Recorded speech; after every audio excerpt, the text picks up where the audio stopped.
sama sekali tidak benar kalau kemudian Egy Sujana itu mengatakan kalau tidak tahu menahu soal ijazah S1. Kalau memang bohong, ya harus berani mundur. Sama seperti Egy dan DHL tadi. Kalau memang klarifikasinya nanti ternyata benar tercium bau amis itu, dia harus bertanggungjawabkan. Tidak heran kalau peristiwa tanggal 8 Januari 2026 kemarin itu akhirnya kejadian. Ini pejuang atau pecundang. Justru saya yang akan membuat para termul itu harus minta maaf gitu. Karena mereka malah mengedarkan hoax ya, mengedarkan kabar-kabar bohong terkait persoalan kehormatan saya gitu loh.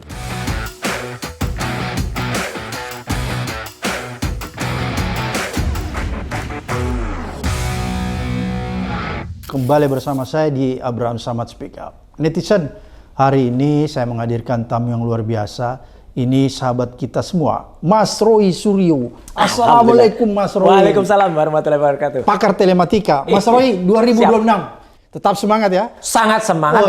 Sangat jauh semangat. lebih semangat. Jauh lebih semangat. Iyalah. Oleh karena itu menghentakkan kita netizen. Di awal tahun 2026, Mas Roy tiba-tiba tanggal 6 kemarin, kalau nggak salah, tanggal 6 Januari, Mas Roy melaporkan, datang ke Polda bersama tim kuasa hukumnya, melaporkan 7 orang. 7 orang. Ya. Yang biasa kita sebut termul ya. Betul. Gitu.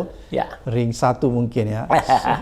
Dan selesai itu kemudian kita dikejutkan lagi Mas Roy. Setelah Mas Roy laporkan, kita terkejut tuh. Wah, ini luar biasa nih, peperangan semakin seru kan. Tanggal 8-nya. Ya. Tanggal 8-nya.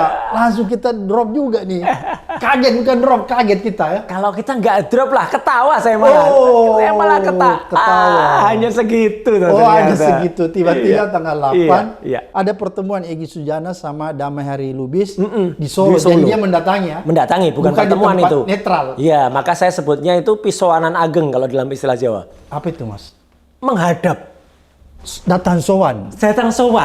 Jadi anunya aja, kelasnya aja udah berbeda. Jadi maaf ini, merendahkan dirinya. Bukan equal ya? Bukan. Satu, tempatnya sudah tidak netral. Satu. Ya, yang kedua dia yang minta waktu ke sana. Terus kata dia dalam komunikasi dengan salah satu sahabat kita juga, teman podcast juga, Michael. Dia bilang kalau ternyata diantar oleh 2 petugas polisi aktif. Nah, ini kan parah ini. Petugas polisi aktif itu kebetulan adalah yang menyidik perkara ini. Konflik ya. Jadi ini konflik kan. Ya. Kenapa seorang penyidik kalau itu benar? Sekali lagi ya, kalau itu benar. Tapi berani loh, Egy itu mengatakan begitu karena dia ditelepon oleh Michael dan kemudian ketika dia bicara itu ada saya, ada Bang Rismon dan itu di speakerphone, jadi kita dengar semua. Jangan-jangan kehadiran polisi itu memang untuk perdamaian, kira-kira gitu. Nah, ini yang harus, makanya saya juga gini, Bang Abraham. Jadi saya juga ke Speak Up, saya juga kemarin nulis panjang. Ya banyak. Salah satu tulisan saya adalah intinya adalah ini pejuang atau pecundang. Ada tanda tanyanya. Maksud saya tetap husnuzon, berpraduga baik tetap bahwa kita harus tabayun, kita harus memastikan, mengklarifikasi sebenarnya apa yang terjadi pada peristiwa di Solo itu. Gitu loh. Jadi apakah mereka benar-benar pisauanan? Tapi kalau dilihat dari sisi peristiwanya, ya jelas kecuali mereka kan ketemu misalnya di tempat netral. Kalaupun tidak di rumah, ya di Solo, di tempat lain lah, di kafe atau di mana? Ya resto kayak waktu Jokowi juga cerita soal ada orang besar gitu kan. Itu kan di kafe kan, rumah makan Aceh waktu itu. Jadi berarti seandainya dia ke Solo tapi ketemu di kafe nggak ada masalah ya? Nggak ada masalah. Tapi ya masih ada masalah juga sih. Kenapa di Solo? Gitu. Kenapa mendatangi gitu. Atau misalnya nggak mau di Jakarta ya ketemunya adalah kota yang nggak ada di tengah. Lucu-lucuan aja misalnya di Tegal gitu. Iya kan di tengah-tengah. Ya atau di Jogja masih dekat dengan Solo lah. Gitu. Iyalah gitu. Jadi tapi artinya apapun itu ya, peristiwa itu tetap menimbulkan satu pertanyaan besar ya bagi kita semua dan tetap harus jelas karena kan dia berjanji untuk mengklarifikasi itu kan seminggu dari peristiwanya. Peristiwanya Jumat sore, kemudian tanggal 8 dan dia berjanji akan memberikan klarifikasi pada hari Jumat. Jumat minggu ini gitu ya, ketika kita ngobrol minggu depan. Nah, cuman kan ada yang di antara itu atau seiring dengan itu kan sekarang banyak sekali pemberitaan-pemberitaan yang beredar. Berseliweran ya? Berseliweran, Oke. ada bau amis lah, ada juga kabar kabur lah, soal segepok lah, atau bergepok-gepok lah, atau berkoper-koper lah. Ada sampai disebutkan nilainya. Dan sahabat kita juga, Bang Ahmad Kosinuddin kan sudah sampai menyebutkan angkanya gitu loh. Beliau juga sempat ditawari angka yang sama. Nah, jadi kan ini kan membuat kita bertanya-tanya. Kalau saya makanya dalam tulisan panjang itu intinya gini Pak Abram. Intinya kan dia menyebut itu peristiwa itu kan peristiwa internal. Artinya adalah ini kegiatan internal dari tim pembela ulama dan aktivis TPUA. Iya. Saya juga tidak begitu saja percaya kan gitu. Jadi kan kita konfirmasi dengan para pengurus TPUA. Iya. Kan Pengurus TPUA itu intinya. kan ada pengurus intinya kan.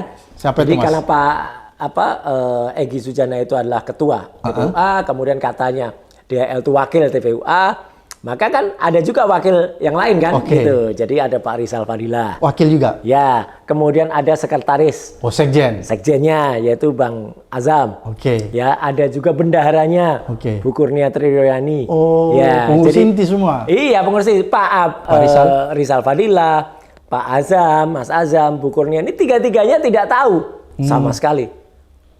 Tidak tahu menahu dan bukan hanya ke saya ya. Sampai sudah diajak ngobrol sama Bang Edi Mulyadi, kemudian diajak ngobrol sama beberapa podcast yang lain ya. Dia menyatakan kalau itu memang tidak tahu menahu mereka. Bukan agenda TPUA. Bukan agenda TPUA. Dan lucu juga kan dikatakan itu merupakan kelanjutan dari peristiwa tanggal 16 April 2025 yang lalu. Kan jauh banget. Waktu itu kan memang ini juga masih menjadi pertanyaan sebenarnya. Maaf ini harus kita buka aja. Iya, waktu kita datang ke UGM waktu itu. Mas Roy ke UGM ya? Ya, saya waktu itu diminta dengan Bang Resmond, dengan Dr. Resmond, dengan Dr. Tifa. Kan selaku ahli yang diminta oleh TPUA. Kapasitasnya selaku ahli. Ya. Dan tapi ahli itu ya kita saling bantu ya, nggak ada apa-apanya ahli. Ya. Kita datang sendiri ke Jogja. Jadi tidak dibayarin. Sama sekali itu. Saya nggak sampai mengucapkan itu gitu. Nanti. Kemudian kita datang ke UGM jam 7:30 pagi. Ternyata kan ada kendala yang dialami oleh bis rombongan TPUA.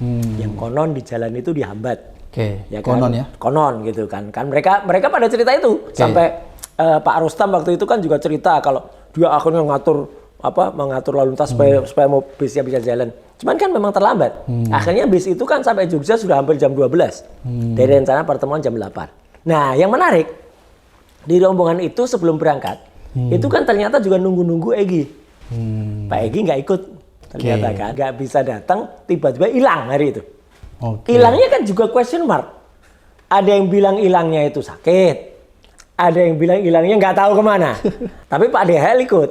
Ya kan gitu. Jadi akibatnya apa? Ketika rombongan itu nggak nyampe di Jogja, rombongan TPUA, akhirnya kamilah yang kemudian bertiga inilah kemudian datang ke UGM dan diterima.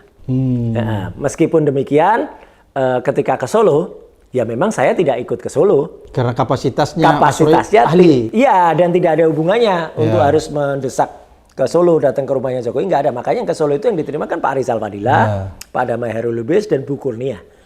Jadi ini harus jelas nih Mas Roy ya, bahwa ternyata Mas Roy, Mas Resmond, sama Dr. Tifa selama ini kapasitas sebagai ahli. Sebagai ahli dan kami diminta oleh TPUA waktu itu.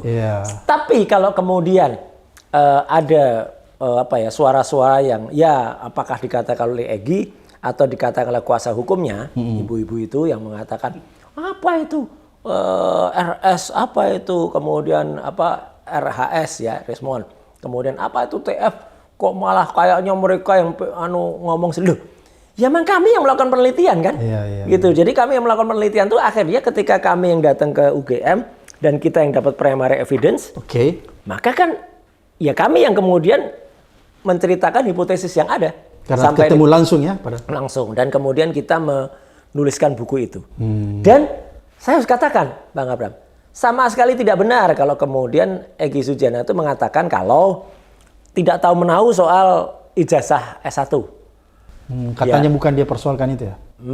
Bukan dipersoalkan apa. Kita pernah press conference di rumah makan di Senayan. Ya di Sensi. Di Senayan City. Jelas betul kami duduk bersama sama Egy.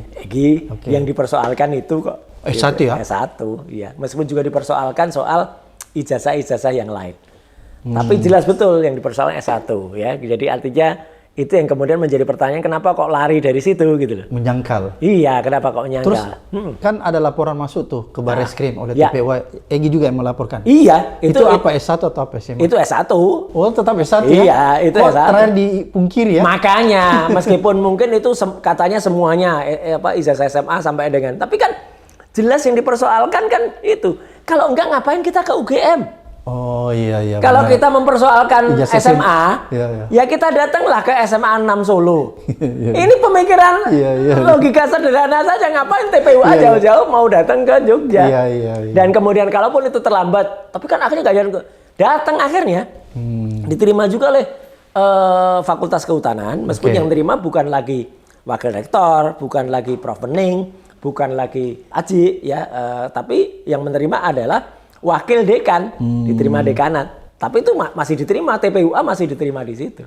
Oke, Jadi Mas jelas. Roy, kaget nggak Mas Roy kemarin itu waktu tiba-tiba mendapat kabar ya bahwa Egy Sujana sama Damai Hairi Lubis datang sowan ke Solo. Kalau itu jadi pemberitanya, Ya. karena sempat kita lihat beritanya bahwa disterilkan dulu itu lokasi. Berarti sebenarnya pertemuan itu sebenarnya Sudah. sempat mau dirahasiakan ya? Betul. Ya, Karena tapi bocor.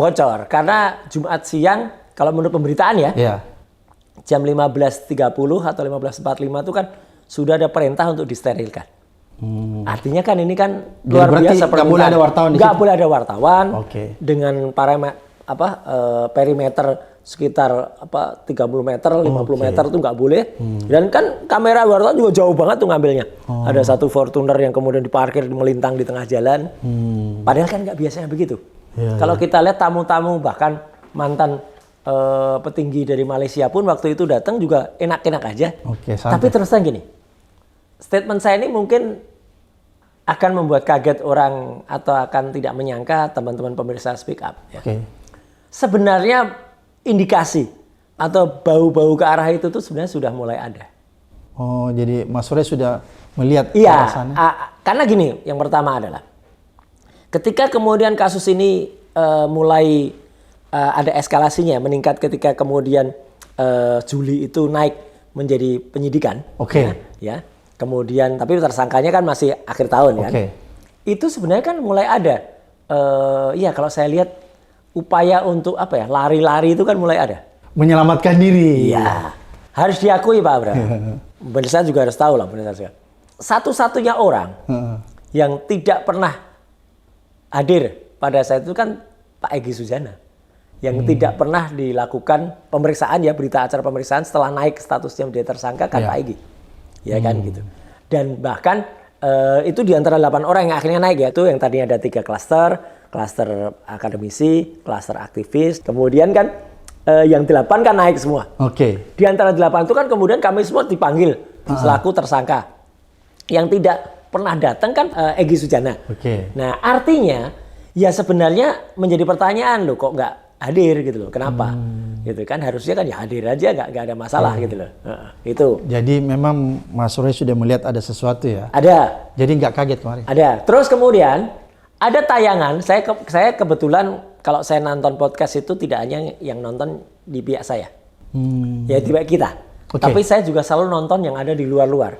Itu makanya related dengan topik yang satunya lagi yang tadi sempat Melapor. Pak Abraham kenapa saya lapor? Oh, jadi- Karena saya bisa memonitor semua podcast yang ada. Yang lawan ya? Yang lawan, Tanda petik, termul itu dari kelompok gerombolan Cebokor Nusantara lah, Oke, apalah oke. itu ya. Nah, pernah ada di suatu tayangan yang podcast yang cukup ya ada nama lah di Oke. antara mereka, mengundang penasihat ahli Kapolri. Oke. Ya, Pak Arianto. Oke, oke. Ya, dan Pak Arianto ini nggak apa-apa saya ceritain aja. Dan Pak Arianto ketika diwawancara itu ditanya oleh oleh host ya Oke. gitu. Kalau nggak salah hostnya yang sekarang dilaporkan oleh salah satu partai Oke, oke. yang mencak-mencak sekarang. Iya, Karena iya. ya dia ya istrinya juga dilaporin gitu loh, disomasi tapi juga dilaporin. Nah, waktu tanya, waktu itu masih awal. Ya, Oke. masih awal-awal. Masih awal-awal ya? Kira-kira itu di bulan-bulan Juli atau Agustus gitu. Jadi statusnya baru naik. Tapi belum pengumuman tersangka? Belum pengumuman tersangka. Oke. Beliau mengatakan kalau ini nanti akan ada banyak nanti tersangkanya. Loh, kan ditanya, nggak hanya 5 itu kan. Jokowi kan hanya melaporkan 5 tadinya. Oke. Dan itu ternyata memang betul dilaporkan dia dalam surat LP-nya Iya. yang kita tahu saat gelar perkara. Wah, nanti kan dari kasus ini kan berkembang, ini ngomong ini ngomong ini. Ditanya, kalau yang 3 itu RRT, wah itu jelas itu, pasti itu gitu. Terus tanya lagi, disebut eksplisit nama Egy Sama host. sama host. Kalau Egy, Pak Haryanto mengatakan, oh kalau itu bisa tidak. Loh, kan kaget. Iya, Jadi berarti sejak dari awal ya? betul sejak itu. Loh kenapa Pak? Kan dia udah minta maaf. Oh jadi berarti. Padahal tidak pernah ada kita dengar permintaan maaf dari Egy Sujana yang muncul di publik. Berarti permintaan maaf itu nggak diketahui publik. Ya? Iya. Kalau kita merujuk pernyataannya. Pernyataan itu Pak Haryanto nggak ada gitu loh. Gitu. Oh jadi yang menyatakan Egy sudah minta maaf, Haryanto Sutadia? Iya, mengatakan kan itu kan nanti akan dipertimbangkan gitu. Loh, saya waktu itu lihat, kok ada ya, gitu. Kok bisa? Padahal kan yang pelapor, kalau tadi Pak Abraham ingat, yang melaporkan selaku ketua TPUA di Bareskrim Mabes Polri adalah Egy Sujana.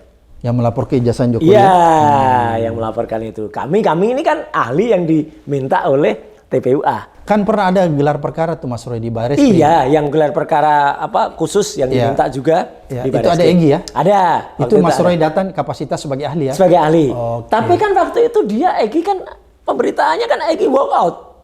Jadi gelar perkara itu. Oke. Gitu loh. Jadi di akhir dia masih pakai kursi roda waktu itu. Oke. Itu kan bilang di luar kalau malah mengatakan ini kan yang tahu saya kasus ini gitu loh. Itu orang-orang itu nggak. Jadi saya lihat ini kok ada upaya untuk melakukan pemisahan diri gitu. Oke. Kalau dalam biologi itu ada selnya itu mau membelah gitu loh.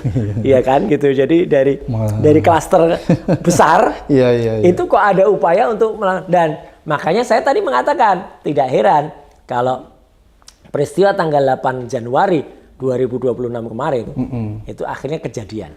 Gitu loh, bahwa ternyata ada ya konon meskipun dia mengelak kalau itu permintaan maaf.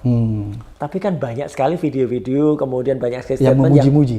Betul, satu memuji. Meskipun itu menurut saya ini juga upaya spin dari dua orang ya, namanya Rahmat dan namanya si siapa Darmizal ya, untuk seolah-olah memang Egy itu sudah menyatakan dekat banget dengan Jokowi kan. Jadi kan ada video. Oke. Egy pakai kopiah putih, tanda tangan buku, kemudian bukunya mau diserahkan kepada Jokowi. Ya, dikesankan video itu adalah video yang ada hubungannya dengan Kemarin. peristiwa kemarin. Padahal enggak. Itu kan video itu kan Desember, Oke. awal Desember 2025. Oke. Jadi udah beberapa waktu yang lalu. Dan itu udah ada klarifikasinya juga kemarin barusan. Jadi ada sekelompok orang yang melakukan tabayun atau mengklarifikasi ke Egy. Egy bilang itu dibuat di rumah saya kok gitu. Nah, jadi udah mulai sebenarnya ini agak. Tapi itu udah status tersangka nggak tuh? Sudah status tersangka. Yang dia puji itu, video itu. Iya, dia sudah statusnya sudah tersangka. Dia kirim buku ke Jokowi. Oke. Gitu loh. Terus dia bilang untuk CBM. Cerdas, berani dan mandiri atau apa gitu lah, CBM gitu ya. Jadi dia tulis itu. Dan itu seolah-olah digabungkan dengan peristiwa kemarin. Tapi saya kasih catatan juga Pak Abraham. Dua orang yang kemudian melakukan mengantar betul dan itu tidak ditolak ya. Kalau yang dua perwira polisi ini kan masih ditolak, enggak ada gitu. Oke, nanti kita buktikan mana yang benar. Tapi kalau dua orang ini Rahmat dan Darmizal ini Diakui. Itu kan memang mereka yang ngantar. Oke. Dan ini kan sebenarnya orang Jokowi lama. Oke. Kenapa saya bilang orang Jokowi lama? Kalau kita ingat, meskipun saya sudah tidak berada di partai itu, Partai Demokrat ya. Dua orang ini kan termasuk Demokrat yang mau menggoyang keberadaan Demokrat asli. Oh, yang zamannya Muldoko. Pak Muldoko, iya. Dua orang ini kan yang memang mau menggulingkan Demokrat gitu. Jadi Mau mengambil alih. Mau mengambil alih gitu. Ya, untungnya waktu itu kan teman-teman di alma mater saya gitu kan masih kuat. Kan masih kuat gitu. Meskipun sekali lagi ya, saya sama sekali sudah tidak ada lagi kaitannya dengan Partai Demokrat. Tapi saya lihat berarti kedua orang ini Darmizal dan Rahmat ini ya memang berarti memang orang yang dipakai gitu loh. Memang orang Jokowi ya, loyalisnya Jokowi, loyalis. Apalagi mereka sekarang tergabung dalam Rejo. Relawan Jokowi kan. Oke. Jadi udah kelihatan lah sebenarnya siapa yang berusaha memainkan itu. Niatnya itu dari mana? Oke. Tapi memang yang kita sayangkan, kenapa Egy dan DHL kemudian mau? Apapun alasannya. Mas Roy, apakah kedatangan Egy sama DHL ke Solo itu agak mengganggu sedikit perjuangan? Kalau Enggak. Oh enggak ya? Enggak, kalau saya malah ketawa kan. Oh Iya, ketawa ya. kan sejak awal udah tahu dan saya diwawancarai oleh beberapa stasiun TV mainstream waktu itu. Saya langsung bilang, enggak, saya malah ketawa. Kemarin waktu habis pertemuan itu ada stasiun TV yang undang Mas Roy, saya lihat kan. Ada. Jadi Mas Roy udah ungkapkan bahwa Saya nggak sudah kaget. ungkapkan bahwa saya justru lihat, oh hanya segini toh Oh, hanya kalian segini itu. toh ya. Iya kan. Dan itu sebelum saya nulis panjang. Oke. Nah, setelah itu saya nulis soal ini pejuang atau pecundang. Tapi kan juga di luar itu kan kemudian kan muncul Banyak tulisan juga orang. orang banyak tulisan, terus ada foto yang diedarkan. Iya. Ya, meskipun belum ada klarifikasi resmi. Iya. Tapi kalau Pak Abraham lihat, ada foto semacam ini kan yang beredar. Oh iya saya lihat. Ya, ini kalau dalam telaah saya dengan menggunakan ELA, Error Level Analysis, ini terindikasi 99,9% palsu. Oh palsu. Ya, foto ini hasil generated dari AI. Oh palsu ya. Nah, Oh, jadi nggak kecuali nanti ada orang yang kemudian punya, ini loh fotonya, ada beberapa foto. Ya, tapi kalau lihat ekspresi dan lihat hasil analisis Palsu, dari AI ya. yang ada di sini, ya, ini ada rekayasa di tangan, ada rekayasa di sini gitu. Dan ini kan hanya diedarkan di beberapa media-media online tertentu, dan tidak ada penjelasan kalau memang waktu itu boleh difoto, boleh Tapi makanya ini pasti ada upaya untuk, ya pasti ada tujuannya lah foto ini diedarkan. Ya gitu. Mungkin ya, upaya untuk memecah belah ya? Iya, untuk memecah belah perjuangan. Tapi sebenarnya kan kita nggak pernah dipecah. Ya toh, kami ini kan atau kita ini kan sebenarnya memang betul. Mungkin chemistry-nya sama ketika bergerak. Tapi ketika dalam perjalanannya sudah beda. Tim hukumnya kan juga sudah beda. Sejak dari awal ya? Sejak dari awal. Jadi kan nggak ada masalah. Nggak ada masalah. Saya juga tidak merasa kalau kemudian dia minta maaf, kita juga harus minta maaf kan nggak? Nggak ada hubungannya? Nggak ada hubungannya. Kan ada banyak, beberapa lah bukan banyak. Host dari TV juga mengatakan, Mas Roy kapan nih minta maaf? Apanya yang minta maaf aku bilang gitu? Ya, nggak ada sama sekali. Justru kita tuh mempertanyakan gitu kenapa minta maaf. Justru saya yang akan membuat para termul itu harus minta maaf gitu. Karena mereka malah mengedarkan hoax ya, mengedarkan kabar-kabar bohong ya terkait sebelum peristiwa itu dan terkait persoalan kehormatan saya gitu loh pribadi. Jadi Mas Roy melaporkan 7 orang itu karena ada penyerangan secara pribadi ya? Penyerangan secara pribadi yang sangat-sangat tidak pantas ya. Merusak martabat ya? Satu, merusak martabat. Yang kedua kan isunya kan isu yang mereka itu mau spin. Lucu kan gitu. Artinya kan saya, Dr. Resmond, Dr. Tifa itu kan mengkritik soal ijazahnya Jokowi. Ya. Tiba-tiba kemudian mereka itu menuduh ijazah saya palsu. Ijazah apa ini? S1 atau ijazah, ada yang menuduh ijazah S1 saya palsu, ada yang menuduh ijazah S3-nya palsu. Terus mengatakan namanya berubah. Jadi itu palsu. Bang Samad, saya sampaikan. Bahkan akte kelahiran saya, itu pun tahun 68. Betul. Saya lahir 68, aktenya asli tahun 68. Jadi bukan, ini catat, bukan orang yang lahirnya tahun 61, aktenya lahirnya tahun 88. Iya, itu ada beberapa yang begitu ya? Lah iya kan, kena lahirnya. Ya, nanti memang, setelah itu kan. Betul. Nah, yang dipersoalkan itu kan mengatakan kalau ijazah S1 saya, itu kan namanya beda, jadi dianggap palsu. Memang. Raden Mas Roy Suryo Udoro. Dan ini S1 Mas ya? Ini S1. Nah, kenapa kemudian dikatakan saya punya KTP itu beda gitu. Kan KTP saya kan namanya kan Roy Suryo Noto Diprojo. Iya memang. Dulu waktu kecil saya namanya ini kartu mahasiswa nih Pak Samad. UGM. Namanya dulu masih RM Roy Suryo Udoro. Betul. Sama seperti nama di sini. Kemudian dulu KTP saya jadi kartu mahasiswa ini KTP ya. KTP dulu ya. KTP dulu ada. Kenapa kemudian berubah menjadi ini? Ya, kenapa berubah jadi KRMT Roy Suryo? Karena ini saya keluarkan di Speak Up. Saya memperoleh yang namanya SK. SK itu serat kekancingan dari Keraton Puro Pakualaman. Berubah nama ya dari Roy Suryo RM Roy Suryo Udoro menjadi KRMT Suryo Noto Diprojo. Ini kan gelar KRMT ya. Iya, Kanjeng Raden Mas Demenggung. Ya. Makanya ketika kemudian saya S2, Pak Rahmat, namanya sudah menjadi KRMT Kanjeng, Roy iya, Suryo. iya. Saya S3. Jelas ini. Jelas, ini S2 UGM ya asli. S3 UNJ asli juga Asli. ya. Ini clear. Oh. Dan artinya bahkan Mabes Polri pun Iya. tahun 2005 itu pun sudah memberikan saya nama juga KRMT Roy Suryo. Mabes Polri ya. Iya, ini Piagam penghargaan. Penghargaan ketika waktu itu saya melakukan sosialis soal undang-undang ITE dan rancangan undang-undang ITE dan rancangan undang-undang keterbukaan informasi publik. Jadi Mas Roy Suryo ini sudah diakui oleh kepolisian ya. Bukannya kepolisian. Oh, mohon maaf. ya. Ini bukan Ya. bahkan sampai ke piagam tanda penghargaan. Oh, piagam penghormatan dari Ya. presiden ya. Iya, ini bintang Adipura. Bintang Mahaputra. Bintang Mahaputra. Adipura. Wah. Ya, bintang Mahaputra. KRMT Roy. Wah, luar biasa nih Mas. Nah, jadi orang-orang ini yang kemudian itu ada 5 orang. Iya. Itu kayak satu Orkestra. Orkestrasi. Iya. Memang sudah diarahkan gitu. Iya, iya. Tonnya sama ya. Iya. Inisial L, ya, inisial D, Oke. inisial V, Oke. inisial A, inisial F, dan salah satu di antara itu memang ketua dari gerombolan itu YouTuber Ceboker Nusantara itu. Jadi itu yang Mas Roy laporkan ya? Ya, ya. Yang 5 isunya itu. Oke. Yang 2 lagi, ini yang jahat banget ini. Apa itu Mas? Yang 2 itu kemudian karena terkait dengan isu Partai Demokrat yang kemudian dituduh berada di balik saya. Oke. Dan itu sedang dipertimbangkan juga oleh teman-teman ya.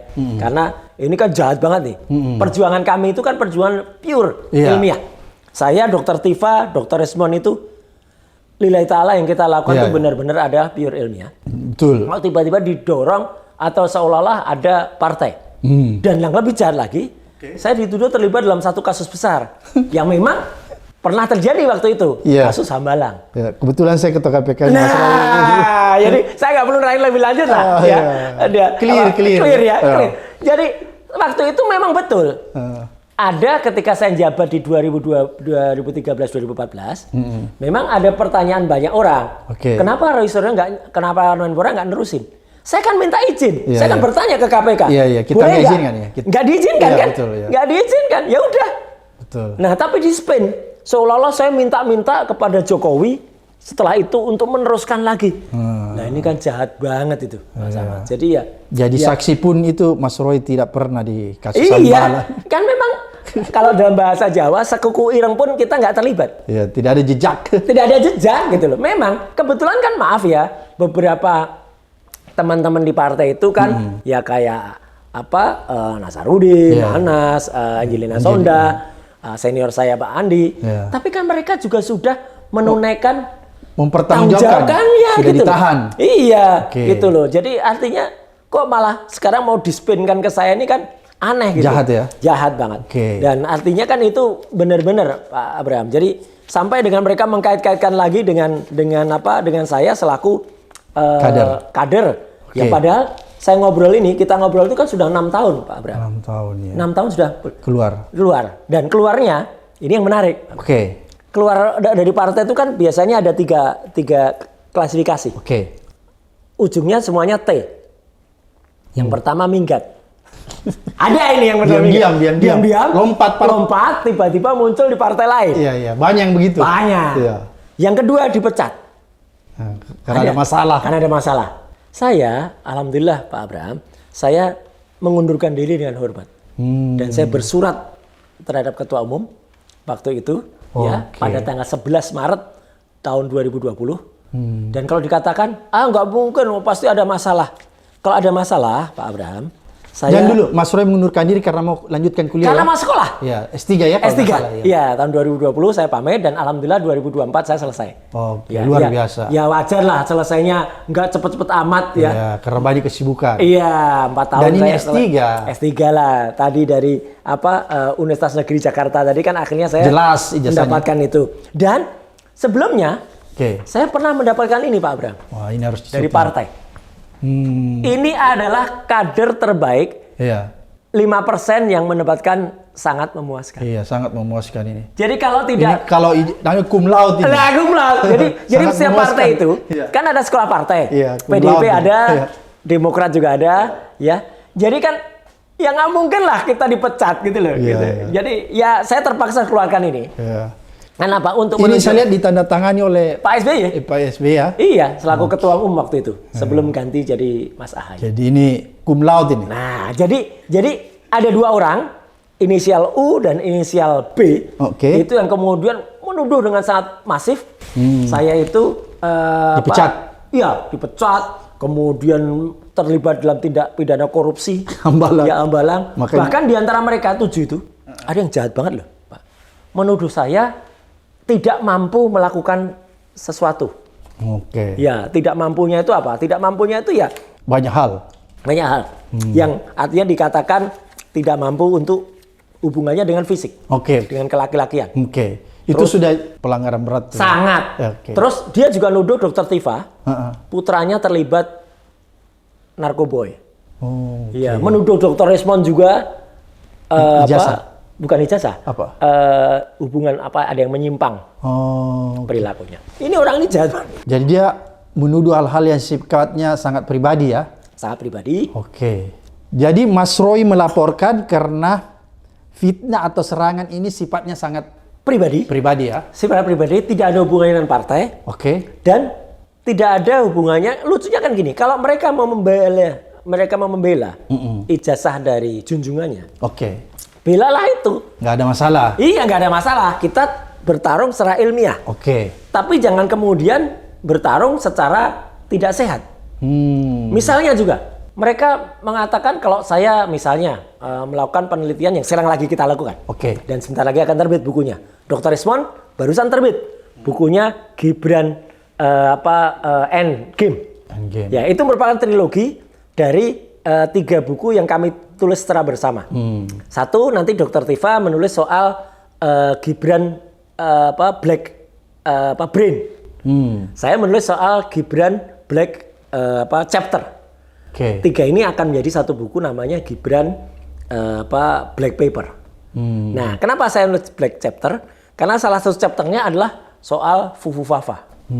Kita pernah ngobrol soal Fufufafa. Dan Fufufafa itu, Pak Abraham, bukan hanya kita bicara omon-omon.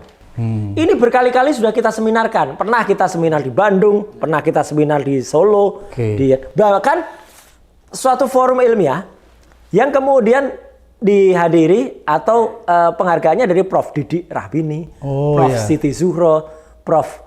Nur Zandri dan juga Prof. M. Nasih ya. Gitu. Jadi ini judulnya adalah Gibran Akun Fufafa. Perspektif IT. Iya, tentang pandangan soal IT dan politik dan juga hukum. Forum Guru Besar Dokter. Iya. Oke. Iya. Ini belum lama nih. Belum lama, ya tahun September ya? Iya. Enggak tahun sebelumnya. Iya, 2024 ya. Artinya begini. Artinya apa yang kami kaji selama ini berani dipertanggungjawabkan gitu loh. Karena ini guru besar nih saya lihat ya. Iya. Forum Guru Besar ya. Forum Guru Besar dan menjadi satu kajian ilmiah. Saya lihat yang tanda tangan ini Prof. Didik Rahbini, Rektor Paramadina ya. Iya betul. Prof. Siti Zuhro, Prof. Nur. Iya kan? Oh iya, profesor semua ya. Profesor semua. Oke. Jadi artinya gini, apa yang kita lakukan itu kan hal-hal yang kemudian memang ilmiah. Bisa dipertanggungjawabkan. Bisa dipertanggungjawabkan. Bahkan kalau kemudian mereka bilang, wow itu ngomong aja nggak bisa buat konten. Maaf, dari Kominfo pun, saya tuh pengajar pembuat konten. Cara membuat konten yang menarik, konten yang kreatif. Ini resmi loh ini dari Kominfo yang sekarang jadi Komdigi. Jadi kan anu banget ya. Apa ya, teman-teman itu kan orang-orang yang memfitnah ini. Itu kan ya sangat keterlaluan Pak Abraham. Apalagi menyerang pribadi kan. Karena tidak ada dasarnya ya. Tidak ada dasar. Kemudian mereka, ya kalau mereka membela junjungannya ya belalah. Nggak ada masalah dengan ya. ilmiah gitu loh. Kalau mereka nanti mau menyatakan, oh itu omon-omon penelitian soal Fufafa, ayo baca nanti bukunya Gibran Black Chapter itu. Karena cerita itu nanti mulai dari soal Fufafa sampai dengan penelitian saya langsung yang dilakukan di Australia, di Sydney beberapa waktu yang lalu. Makanya kita tarung dengan data gitu loh. Jangan kemudian kita bicara kemudian malah diserang dengan fitnah atau dengan hoax yang luar biasa kejamnya dan luar biasa jahatnya. Maka ya hanya satu kata yang harus kita lakukan ke dia, Pak Abraham. Apa itu Mas Roy? Sido mundur aku. Nah, Oh, jamu ya? iya. Bukan, maksudnya berani mundur nggak? Oh. Ya, sido mundur ora. Bahasa Jawa ya? Bahasa Jawa. Wih, luar biasa. Gitu. Bagus sekali crossnya nih, Mas Roy ini. Luar biasa. Artinya kita harus berani mengatakan gitu loh. Kalau mau bohong, ya harus berani mundur. Sama seperti Egy dan DHL tadi. Oke, Kalau memang klarifikasinya nanti ternyata benar tercium bau amis itu, silahkan. dia harus bertanggungjawabkan Kepada rakyat Indonesia. kepada rakyat Indonesia. Bukan kepada Oh enggak, RRT. bukan kepada kami itu bukan siapa-siapa. Oke. Kami itu bukan siapa-siapa. Termasuk juga katanya ada Mas Roy, Anda nggak minta maaf ke Jokowi? Enggak, dan nggak perlu Jokowi minta maaf ke kami, nggak ada hubungannya, Pak. Ya, rakyat ya. Rakyat. Luar Itu. biasa. Apa yang bisa kita petik dari peristiwa Egy Sujana, Mas Roy? Kalau itu jelas ya bahwa kalau dulu Jokowi itu soal kenegarawanan dan kejujuran. Oke. Ini juga ada kejujuran juga. Integritas ya. Integritas. Oke. Jujur nggak dia? Memang benar-benar dia itu masih menjadi pejuang nggak dia? Masih menjadi apa namanya orang yang berani mengatakan terus terang? Oke. Atau dia sudah menjadi pecundang? Oh, Dan mohon maaf Pak Abraham, itu pun tidak hanya kalau soal Gibran ini saya sampaikan secara ilmiah. Saya pun juga menyampaikan ini soal Fufafa ya Oke. tadi. Oke. Kalau soal Egy dan DHL itu sampai saya jadikan bahan untuk ceramah kuliah subuh kemarin. Oh, kemarin di masjid ya? Di Masjid Menteng Atas itu. Oh, jadi Mas Roy ini sudah ada lagi gelar depan. Enggak lah, Ustadz, saya Ustadz. belajar. Enggak, jauh. Oh, jauh Saya ya. belajar. Belajar. Saya belajar dan makanya kan sebelumnya saya juga mohon izin. Oke. Mohon maaf kalau nanti ada pengucapan atau lafal yang salah. Saya jujur Iya. mengatakan itu karena saya masih tahap belajar. Iya. Dan makanya dalam Al-Qur'an itu kan ada surat yang bagus sekali, Al-Gujarat. Ah, gimana tuh, Mas? Itu artinya adalah untuk kita melakukan tabayun. Tabayu. Iya. Itu yang paling penting. Itu yang dalam paling ini. penting. Oke. Dan di situ saya sampaikan, kita tidak suudon Oke. kepada seorang, tapi kita tetap khusnuzon. Oke. Ya, dan kita percaya bahwa hubungan antar kita itu tetap habluminanas. Oke. Tapi yang penting itu hubungan dengan Allah habluminallah. Oke. Tapi semua itu ada dalam Al-Hujarat yang mengatakan yang paling penting itu adalah tabayun. Oh. Ya, pastikan dulu kepada orang apa yang dilakukan. Pastikan kepada Egy Sujana dan Damai Hairul Bais sebelum kita memvonis. Tapi kalau sampai dengan deadline di seminggu setelah kejadian itu tidak ada, ya jangan salahkan masyarakat kalau menduga yang aneh-aneh kan. Itu Pak Abraham. Luar biasa. Terima kasih Mas Roy Suryo Terima kasih. atas tausiahnya. Enggak lah, saya baru belajar. Saya baru belajar. Mencerahkan kita, Siap. mengedukasi kita, dan menuntun rakyat ini untuk melihat sebuah kebenaran yang ada di depan mata. Sampai ketemu di episode berikutnya di Abraham Samad Speak Up.